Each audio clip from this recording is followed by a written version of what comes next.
السلام علیکم ورحمۃ اللہ وبرکاتہ۔ معزز سامعین کرام، اسعدی چینل میں آپ کا استقبال ہے۔ اسعدکم اللہ فی الدنیا والآخرہ۔ رشک کرتا ہے فلک ایسی زمین پر اسعد، جس پہ دو چار گھڑی ذکر خدا ہوتا ہے۔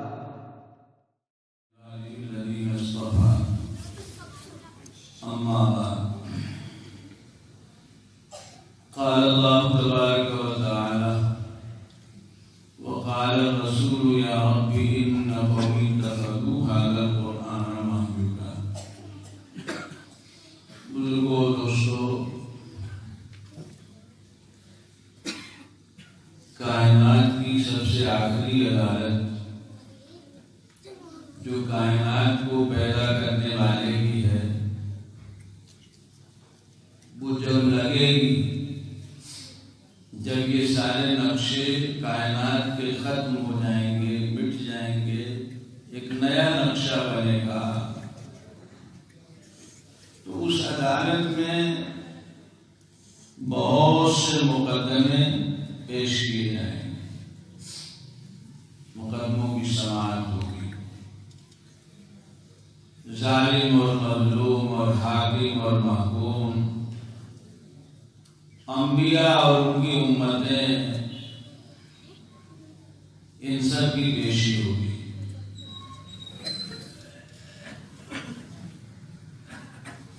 وہاں جو دعوے کیے جائیں گے، ان میں سے ایک دعوے کا تذکرہ اس آیت میں اللہ تعالیٰ نے فرمایا ہے۔ اللہ کے رسول صلی اللہ علیہ وسلم یہ دعویٰ کریں گے کہ پروردگار، آپ نے اپنی کتاب، آخری کتاب دے کر مجھ کو جن لوگوں کے پاس بھیجا تھا، انہوں نے اس کتاب کا حق ادا نہیں کیا۔ وقال الرسول یا رب ان قومی اتخذوا هذا القرآن مهجورا۔ انہوں نے اس کتاب کو تاب پہ رکھ دیا تھا، جس مقصد کے لیے دی گئی تھی وہ مقصد پورا نہیں کیا۔ جو حقوق رکھے گئے تھے اس کتاب کے، وہ حقوق انہوں نے ادا نہیں کیے۔ قرآن کا کیا حق ہے بزرگوں دوستو؟ قرآن کریم کے کئی حق ہیں۔ سب سے پہلا حق تو یہ ہے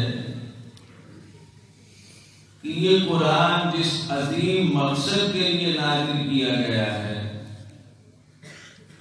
اور جس کے لیے دیا گیا ہے، اس کے پیش نظر اس قرآن سے ہر مسلمان کا جو تعلق ہونا چاہیے، اس کے تحت پہلی چیز، اولین چیز ہر مسلمان کے لیے یہ ہے کہ قرآن پڑھا ہوا ہو،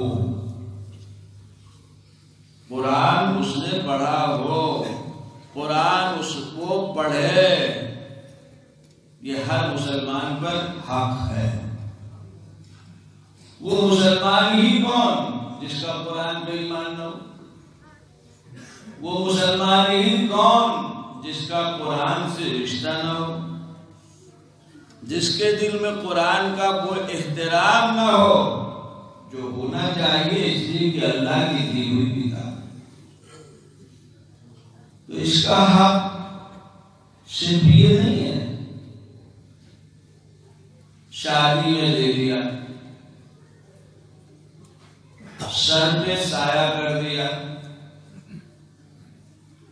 اچھے غلاف میں رکھ کے گھر میں کسی اونچی جگہ رکھ دیا، یہ حق نہیں ہے۔ یہ کرے نہ کرے کوئی خاص بات نہیں ہے. خاص بات یہ ہے کہ قرآن پڑھا، قرآن پڑھایا گیا. ہر مسلمان، مرد عورت، بچہ بچی، بوڑھا جوان، ان پر حق ہے کہ اپنے رب کی کتاب کا ایک ایک لفظ وہ پڑھے ہوئے ہوں، پڑھتے ہوں. پہلا حق قرآن کو دیکھ کر پڑھنا، قرآن کو ناظرہ پڑھنا، جس میں کیا پریشانی؟ حافظے میں تو پریشانی ہے، ناظرے میں کیا پریشانی؟ کس کو کیا پریشانی؟ دیکھ کے پڑھنا. نہ عمر کا مسئلہ ہے نہ کسی اور چیز کا مسئلہ ہے. نہیں پڑھا بچپن میں کسی وجہ سے، نہیں پڑھا جوانی میں کسی وجہ سے، تو جوانی میں پڑھ لو، بڑھاپے میں پڑھ لو. لیکن ایک مسلمان کے لیے ضروری ہے کہ قرآن پڑھا ہوا ہو، تاکہ قرآن کی برابر تلاوت کیا کرے. سال میں 1-2 مرتبہ صحیح پورا قرآن ختم کیا کرے. بعض علماء نے لکھا ہے سال بھر میں کم سے کم 2 قرآن ختم کرنا چاہیے. بعض نے تو کہا کہ 40 دن میں 1 ہو، بعض نے کہا 6 مہینے میں 1 ہو. کب ہوگا؟ جب پڑھا ہو. اور وقت تو جو لوگ پڑھے ہیں کتنی دیر لگے؟ روزانہ پاؤ بھر اگر پڑھا جائے کتنی دیر لگے؟ 2-4 صفحے پڑھے جائیں تو کتنی دیر لگے گی؟ اور دنیا کے معمولی سے کام بلکہ بے ضرورت کام، ان کے لیے کتنا وقت نکالا جاتا ہے؟ یہ تو ضروری کام ہے، جس کے لیے وقت نکالنا ہی ہے، نہیں نکالنا ہے تو جواب دینا ہے. تو پہلا حق میں یہ یاد کر لیجیے، پہلا حق ہے. اور یہ بھی ذہن میں رہے کہ شریعت کے سیکھنے سکھانے کا، پڑھنے پڑھانے کا نظام بچپن سے شروع ہو جاتا ہے.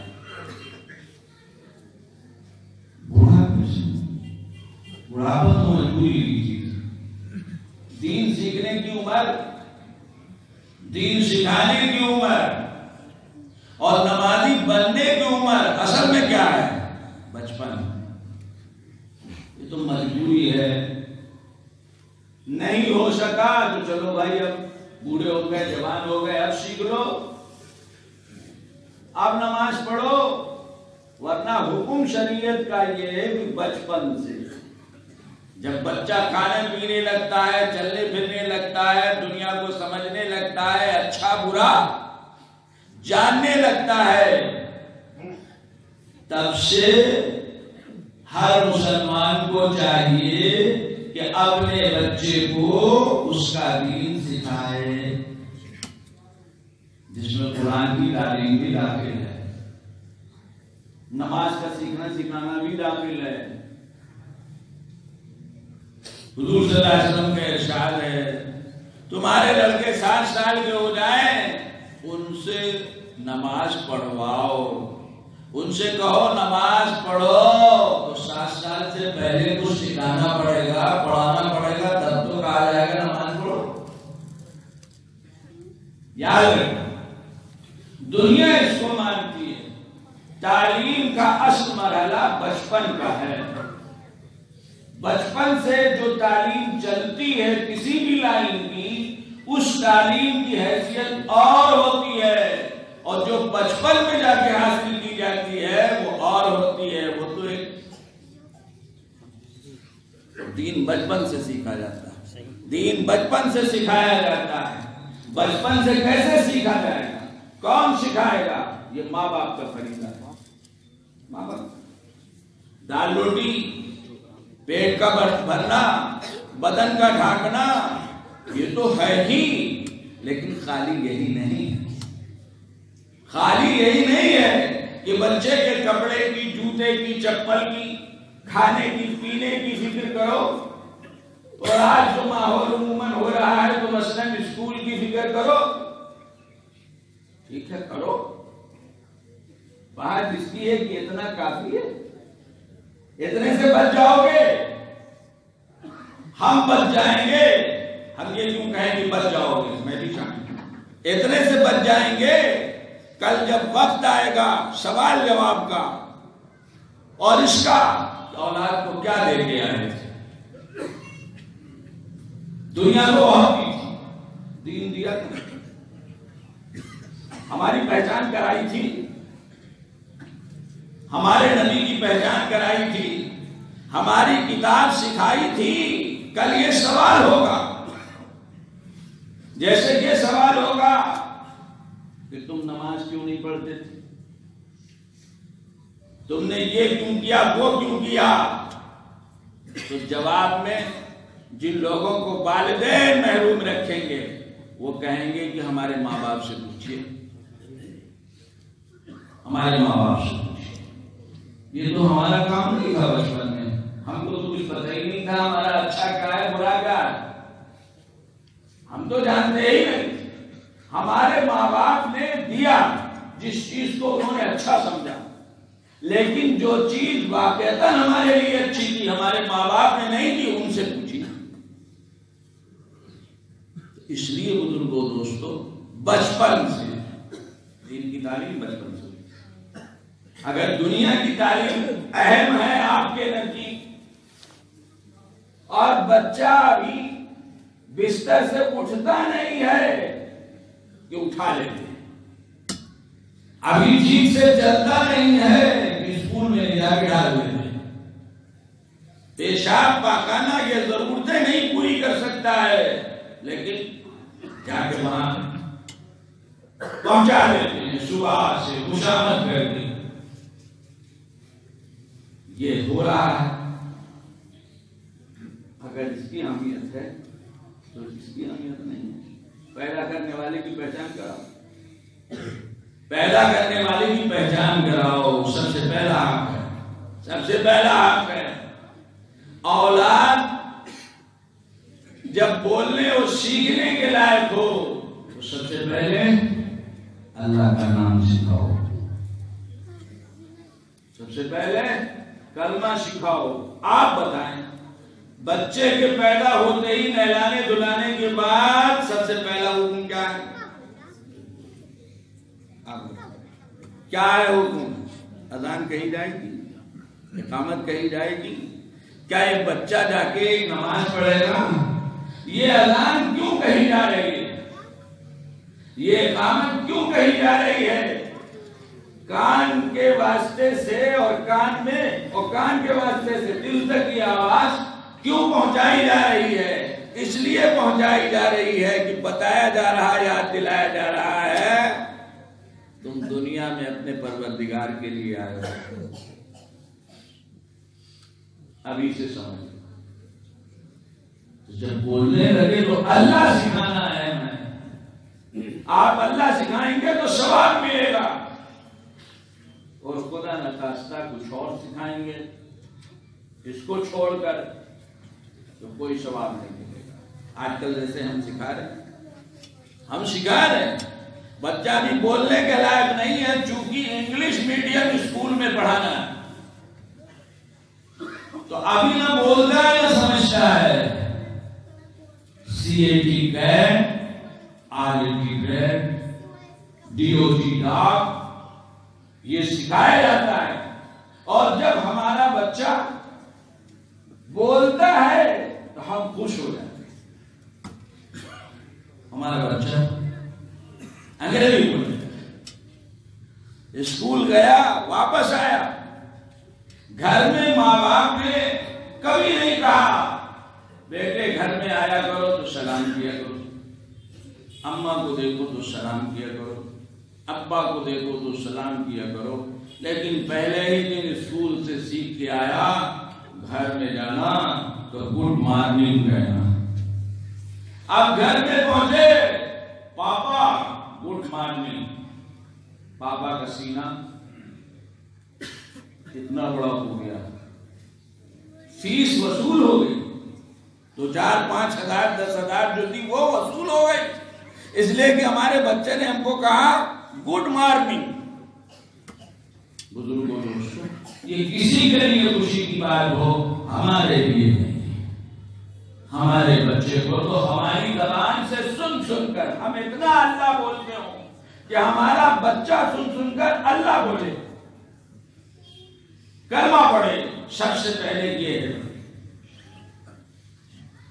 سب سے پہلے ہے دین سے پہلے قرآن پڑھاؤ، قرآن نازلہ قرآن کا پڑھنا پہلا جو ہر مسلمان سے تعلق رکھتا ہے۔ ہر مسلمان کو پورا قرآن پڑھنا چاہیے، پڑھا ہوا ہونا چاہیے۔ یاد رکھیے، بوڑھے ہو گئے ہیں جانے دیجیے، سیکھنا شروع کیجیے، راستے میں رہ گئے اوپر چلے گئے، کام بن گیا، کام بن گیا۔ آپ سیکھنا چاہیں تو سکھانے والے موجود ہیں، یہ مت کہیے کہ کوئی شکل نہیں، ہم کیسے سیکھیں۔ وقت تو نکالیے، اہمیت تو دیجیے، ضرورت تو محسوس کیجیے۔ آپ جب ضرورت محسوس کرتے ہیں تو گاڑی چلانا نہ جانے کس عمر میں سیکھتے، آج آپ ضرورت محسوس کر رہے ہیں تو موبائل چلانا نہ جانے کس عمر میں سیکھ رہے ہیں، جبکہ کچھ پڑھے لکھے نہیں، بسا ہوگا کیوں سیکھ رہے ہیں؟ سب سے پہلا۔ دوسرا حق ہے قرآن کریم کا حفظ، قرآن کریم کا حفظ یہ سب سے تعلق نہیں رکھتا، لیکن اتنا قرآن ہر مسلمان کے لیے یاد کرنا، حفظ کرنا ضروری ہے کہ جس کے واسطے سے اپنی نماز کو صحیح طور پر ادا کر سکے۔ الم تر کیف سے لے کر والناس تک صحیح، والضحیٰ سے لے کے والناس تک صحیح، نہ صحیح پورا پا رہے ہم، آدھا پا رہے ہم، چوتھائی پا رہے ہم صحیح، چند صورتیں صحیح، ہر مسلمان کے لیے ضروری ہے۔ نہیں جانے گا تو نماز کیسے پڑھے گا؟ نماز قرآن کے بغیر نہیں ہوتی، یاد رکھیے، جیسے رکوع کے بغیر نہیں ہو سکتی، جیسے سجدے کے بغیر نہیں ہو سکتی، ایسے قرآن کے بغیر نہیں ہو سکتی۔ قرآن پڑھنا ضروری ہے، اس کے بغیر نماز نہیں ہوگی۔ اور ظاہر ہے جب یاد ہوگا تبھی تو پڑھیں گے، یاد نہیں ہوگا تو کیسے پڑھیں گے؟ دوسرے نمبر پر حافظ ہونا، پورے قرآن کا حافظ ہونا یہ فرض کفایہ ہے، اور ہر مسلمان کا اپنی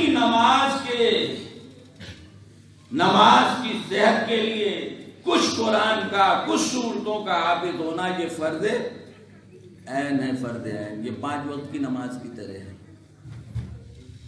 یاد پورے قرآن کا حافظ ہونا فرض ہے، گھر گھر ایک حافظ ہو، محلے میں 2-4 حافظ ہو، شہر میں ہو، کافی ہو جائے گا، ہونا تو یہ چاہیے۔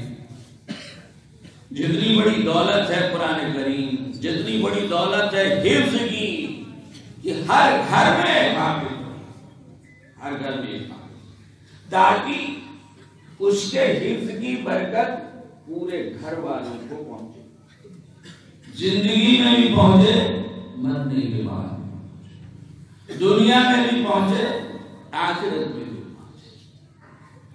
زندگی میں قرآن پڑھے گا، جس کو ہم سکھائیں گے اس کا نفع ہم کو بھی ہوگا، اور مرنے کے بعد جب ہم نے سکھایا ہوگا تو کچھ پڑھ کر ہم کو بخش دے گا، اور آخرت میں نفع یہ ہوگا کہ نبی پاک صلی اللہ علیہ وسلم نے فرمایا ہے ایک حافظ 10 آدمیوں کو اس کی سفارش کرے گا اپنے گھر کے، ایسے 10 آدمی جن کے لیے جہنم لکھ دی گئی ہے، ان کے حالات نہیں تھے جی، ان کے حالات، ان کا نتیجہ کیا ہے؟ جہنم، لیکن گھر کے حافظ کی سفارش سے ایک گھر کے 10 آدمی جنت میں جائیں گے، ہمارے آقا صلی اللہ علیہ وسلم کا فرمان۔ کیا آپ بھی نہیں ضرورت محسوس ہوتی ہے آپ کو کہ ہمارے گھر میں ایک حافظ ہے؟ آپ پتا نہیں کیا کیا چیزیں اپنے گھر میں سوچ رہے ہیں۔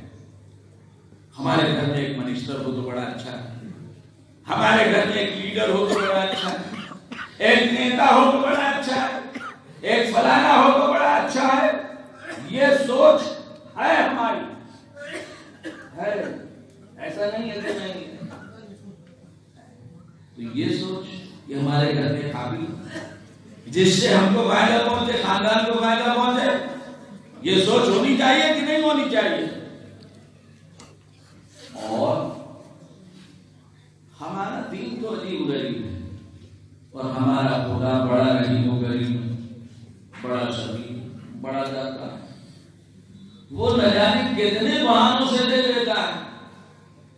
اپنے گھر کے کسی بچے کو حافظ نہیں بنا سکے، نہیں ہمت کر سکے، تو یہی کر لو کہ قوم کے جو بچے حافظ بن رہے ہیں، جہاں بن رہے ہیں، ایک بچے کو اپنے خرچ سے حافظ بنا دو۔ ایک بچے کو اپنے خرچ سے حافظ بنا دو۔ 3-4 سال کا جو خرچ ہوتا ہے عام طور سے مدرسوں میں حافظ بننے کا، بنا دو۔ یہ بچہ جس کو تم اپنے خرچ سے حافظ بناؤ گے، یہ بچہ تمہارے ایسے ہی کام آئے گا، ہمارے ایسے ہی کام آئے گا جیسے ہمارا اپنا بچہ حافظ ہوگا۔ یاد رکھیے، کچھ تو کیجیے، ارے کچھ تو کیجیے۔ آخرت کی فکر کرنی ہے کہ نہیں کرنی؟ ایمان ہے کہ نہیں ہے؟ ایمان ہے نا؟ اور معلوم ہے کہ آخرت کا مسئلہ بڑا سخت ہے، تو آخر وہاں کی سختی کا کوئی انتظام کرنا ہے کہ نہیں کرنا ہے؟ کچھ انتظام کرنا ہے، یہ بھی ایک شکل ہے۔ اپنے بچے کو حافظ بنا لو، دیندار بنا دو، دین کا خادم بنا دو، وہ جو کرے گا تمہارے کام ہے۔ اور نہیں تو کسی بننے والے پہ خرچ کر دو، خرچ کر دو تمہارے پیسے سے، ہمارے پیسے سے۔ جو مسجد بنے گی اس میں جتنے نماز پڑھیں گے، جب تک مسجد رہے ثواب ہم کو بھی ملے گا۔ جو مدرسہ چلے گا، کام کرے گا، جتنے لوگ فائدہ اٹھائیں گے ثواب ہم کو بھی ملے گا۔ تو ہمارے خرچ سے جو حافظ تیار ہوں گے تو اس کا ثواب نفع ہم کو۔ دوسرا، قرآن کریم کو زبانی یاد کر، جس کی بہت فضیلتیں، وقت نہیں ہے بیان کرنے کا، اور اتنا ہر ایک کو یاد ہونا چاہیے۔ جس کو یاد نہ ہو آج سے طے کر لیجئے کہ ہم کو تو الم تر کیف سے سورہ والناس تک قرآن یاد کرنا ہی ہے۔ آج سے روزانہ ایک سورت سیکھیے، روزانہ ایک آیت سیکھیے۔ ارے ہفتے میں 7 آیت ہوگی، سورہ فاتحہ ہوگی، 3 آیت ہوگی سورہ کوثر ہوگی، 5 آیت ہوگی، 7 آیت ہوگی، 6 ہوگی۔ 1 مہینہ، 2 مہینہ، 3 مہینے میں ہوگا کہ نہیں ہوگا؟ آج سے طے کر لیجیے۔ آپ کا جو ساتھی اس لائق ہو اس سے کہیے بھائی تھوڑا سا وقت دے، امام صاحب سے وقت لے لو، پوری صاحب سے لے لو۔ اور تیسرا حق ہے بزرگوں کو، قرآن کریم کے معنی اور مطالب کو سمجھنا۔ اللہ نے کیا کہا ہے، اللہ نے ہم کو اپنے اس کلام پاک میں کیا ہدایتیں دی، زندگی کا کیا طریقہ بتایا ہے۔ قرآن کیا ہے؟ قرآن اللہ کی ہدایت ہے۔ ذالک الکتاب لا ریب فیہ ھدی للمتقین۔ تم کو دنیا میں کرنا کیا ہے؟ ان ھذا القرآن یہدی للتی ہی اقوم۔ یہ قرآن سب سے اچھا طریقہ زندگی گزارنے کا بتاتا ہے۔ قرآن اس لیے دیا گیا ہے کہ قرآن کے معنی اور مطالب کو سمجھنا یہ حق ہے امت پر، اور یہ بھی فرض کفایہ ہے۔ گھر پیچھے عالم، محلے میں عالم، گاؤں میں عالم، شہر میں عالم، اگر ہر محلے کو اور مجارٹی کو ڈاکٹر کی ضرورت ہے مثال کے طور پر، تو عالم کی ضرورت نہیں ہے جو دین جانتا ہو اور ضرورت پر ہماری رہنمائی کر سکے ہمارے مسائل میں. یہ تیسرا حق ہے. اور چوتھا حق ہے جو سب سے اہم ہے، وہ ہے قرآن پر عمل کرنا، قرآن کے مطابق اپنی زندگی بنانا. قرآن ہم کو اس لیے نہیں دیا گیا ہم دیکھتے رہیں، ہم چومتے رہیں، ہم تمام طرح کا احترام کریں، پڑھ پڑھ کر دم کریں وغیرہ.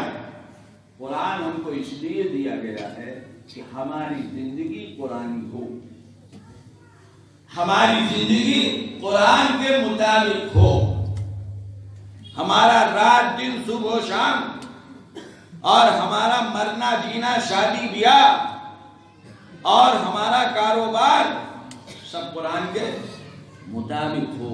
قرآن اس لیے دیا گیا ہے، یہ دستور حیات ہے.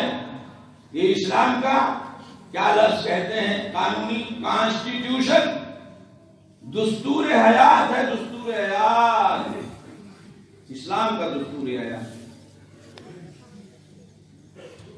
دستور جو ہوتا ہے،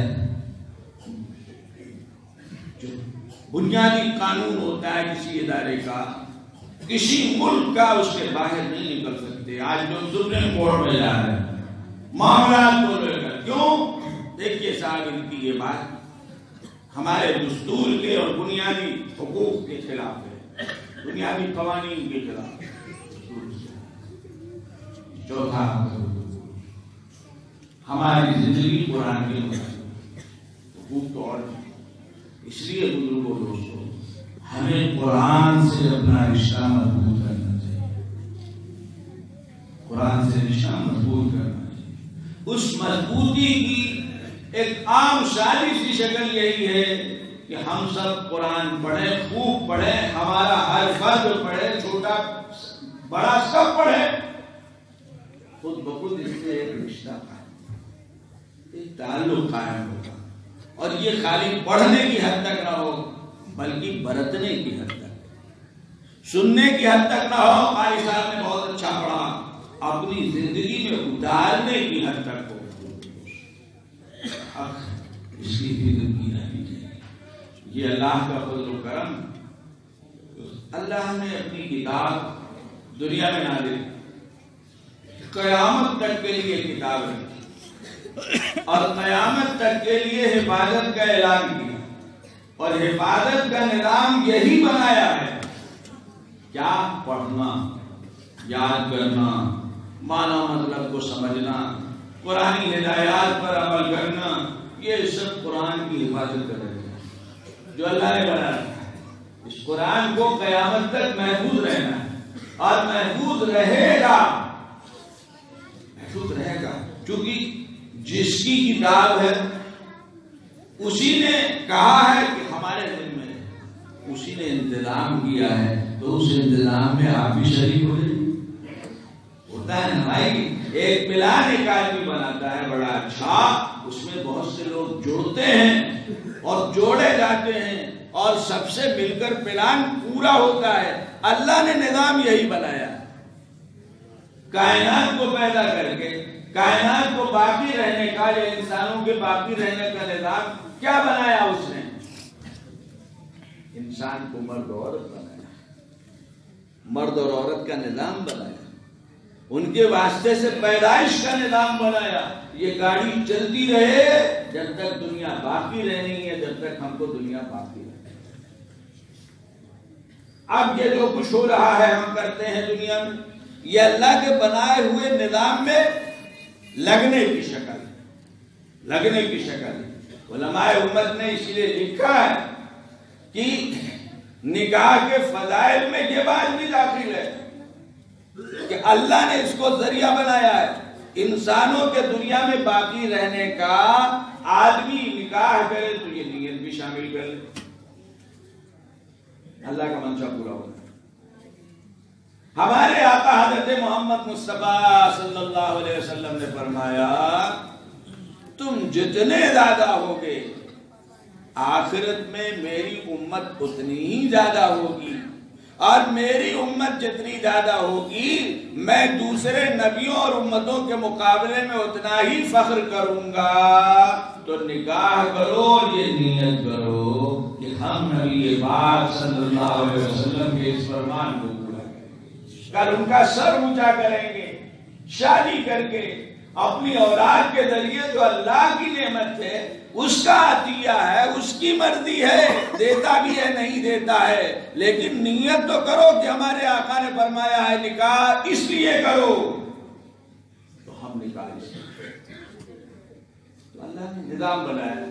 اس نظام میں یہ جو محنتیں ہو رہی ہیں بزرگوں دوستوں، یہ ہم حفظ کا جو نظام قرآن کی حفاظت کا اللہ نے بنایا، اللہ کا کرم ہے کہ اللہ نے ہم کو لگایا، ہم سے کام لے، ان کا انعام اور احسان ہے، لگیے اس کام کو اہمیت دیجیے، جو لوگ کام کر رہے ہیں ان کی عزت و توقیر کیجیے، جو ادارے دینی تعلیم کا کام کر رہے ہیں ان کو کم سے کم اسکول سے کم نہ سمجھیے، اگر بڑھ کر نہیں سمجھتے بڑھ کر نہیں سمجھتے، کیونکہ ذہن تو یہ ہے کہ وہ اسکول کی ڈگری تو ڈگری ہے، اس سے تو بہت کچھ ملتا ہے، لہذا بہت کچھ خرچ کرنے کو تیار ہیں، لاکھوں لاکھ خرچ کر رہے ہیں اس لائن میں، اس لیے اور یہاں کی ڈگری خالی مسجد تک، خالی مکتب تک، خالی مدرسے تک، آگے کوئی پوچھ ہی نہیں ہے اس ڈگری کی۔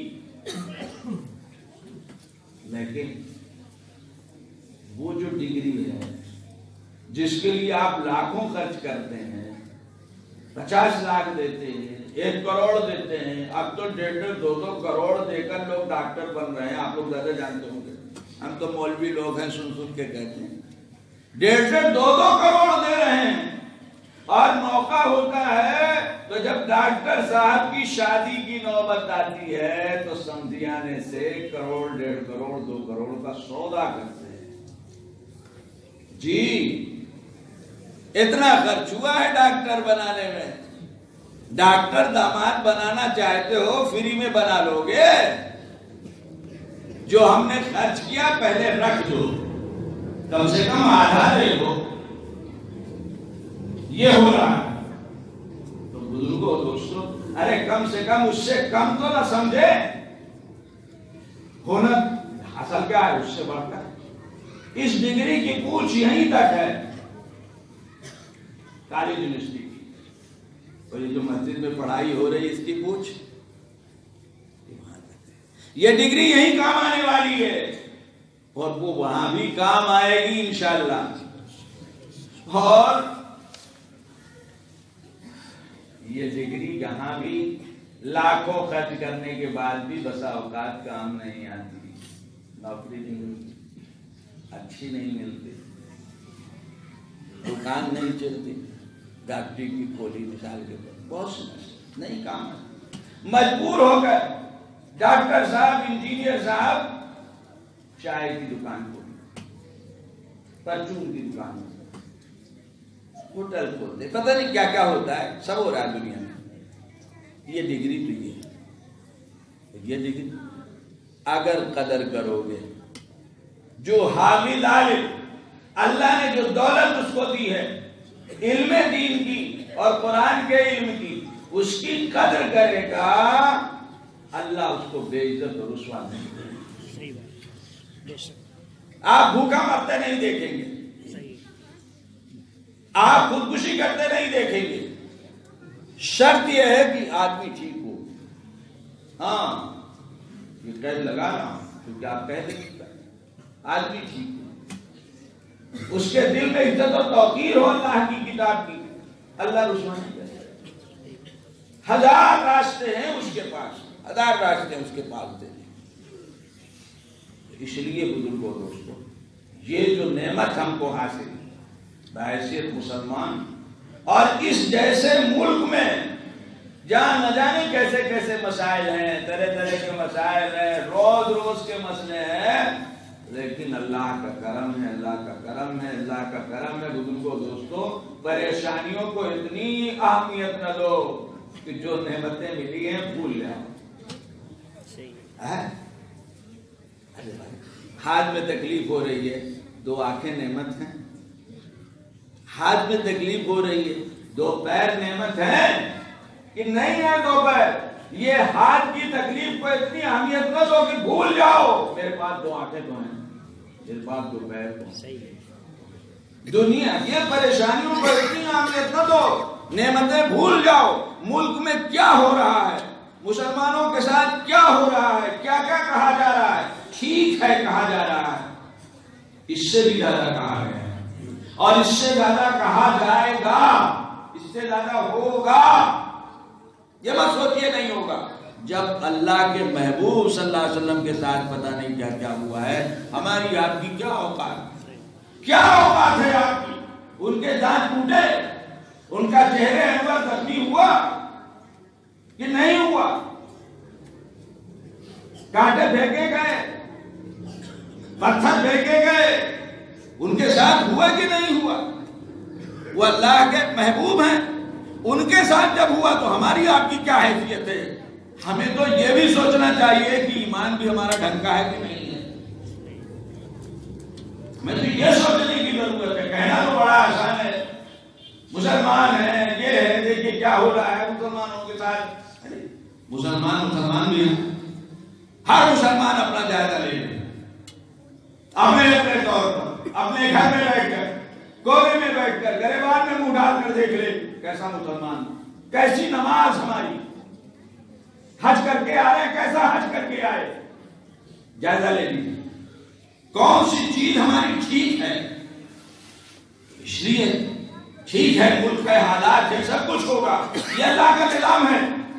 1400 سال، 1450 سال سے نہیں، دنیا میں نبوت کا نظام جب سے ہے تب سے چلا آ رہا ہے۔ انسانوں نے امتوں، نبیوں کو ہر زمانے میں پریشان کیا، اپنے اپنے حساب سے پریشان کیا۔ اس سب کے باوجود اس ملک میں ہمارے لیے بہت کچھ، آپ کہیں یہ نہ کہیے گا کہ کچھ مل گیا ہے تو بول رہا ہے۔ اللہ کے بندو، دنیا کے حال سنو۔ ٹھیک ہے یہ مسجد توڑی جا رہی ہے، روکی جا رہی ہے، کتنی مسجد، جو مسجد توڑی جا رہی ہے، کسی دن کہیں بند کی جا رہی ہے، اس کے مقابلے میں روزانہ جو نئی بنیادیں پڑ رہی ہیں ان کی تعداد زیادہ ہے۔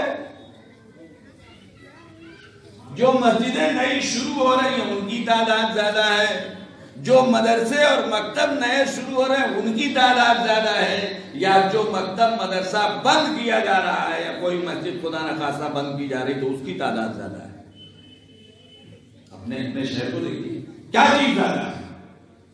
کتنی مسجدیں آپ نے بنا لی 25-50 سال میں، اور آپ کے دیہات میں اطراف بھی بن گئی، مکاتب بن گئے، مدارس بن گئے، دین کی بات اللہ کے گھر میں بیٹھ کر اور اللہ کے گھر کے باہر جو حق ہے اس کے مطابق سن رہے ہیں۔ الحمدللہ سن رہے ہیں کہ نہیں سن رہے؟ نعمت نہیں ہے، یہ نعمت نہیں ہے، نعمت ہے۔ جو نعمت ہے اس کا شکر ادا کیجیے، اور جو پریشانیاں ہیں اللہ پر اعتماد و بھروسہ کیجیے، اس سے دعا۔ ہم تو مومن ہیں، ہمارا تقدیر پر ایمان ہے، جو کچھ ہوتا ہے اس کی طرف سے ہوتا ہے، ہمارا کام ہی ہے ہر ہونے والی چیز پہ راضی رہنا اور ہر معاملے کو اللہ کے سپرد کرنا، اس کا سپرد کر دینا۔ ہر حال میں راضی برضا ہو تو مزہ دیکھ، دنیا ہی میں بیٹھے ہوئے جنت کا مزہ دیکھ۔ مومن کی یہی شان، ہر حال میں راضی برضا ہو، فیصلہ ان کا ہے، ہم ان کے بندے ہیں، وہ ہم کو ہم سے زیادہ جانتے ہیں، ان کا فیصلہ یقیناً حق اور برحق ہے، ہم اس پر 1000% راضی ہیں۔ یہ ہے راضی برضا، ہر حال میں راضی برضا ہو تو مزہ دیکھ، دنیا ہی میں بیٹھے ہوئے تقدیر پہ راضی ہو جاؤ، اللہ کے فیصلوں پہ راضی ہو جاؤ، ہر چھوٹی بڑی مصیبت کو جھیلنے کو تیار ہو جاؤ، اسی بنیاد پر پھر لطف و مزہ لکھو۔ اللہ ہم سب کو ان باتوں کے سمجھنے کی توفیق عطا فرمائے اور سچا پکا ایمان عطا فرمائے، اس ملک کی حفاظت فرمائے، اس ملک کے امن و امان کی حفاظت فرمائے، اپنے فضل و کرم سے جو اس نے نعمتیں ہم کو دی ہیں، جو ماحول دیا ہے، اس ماحول کو باقی رکھے تاکہ ہم جیسے اس کی اطاعت کر رہے ہیں، اس کے دین کی خدمت کر رہے ہیں، مسجدیں آباد کیے ہوئے ہیں، مسجدیں بنا رہے ہیں، مسجدوں کی خدمت کر رہے ہیں، سب کرتے رہے۔ وآخر دعوانا الحمدللہ۔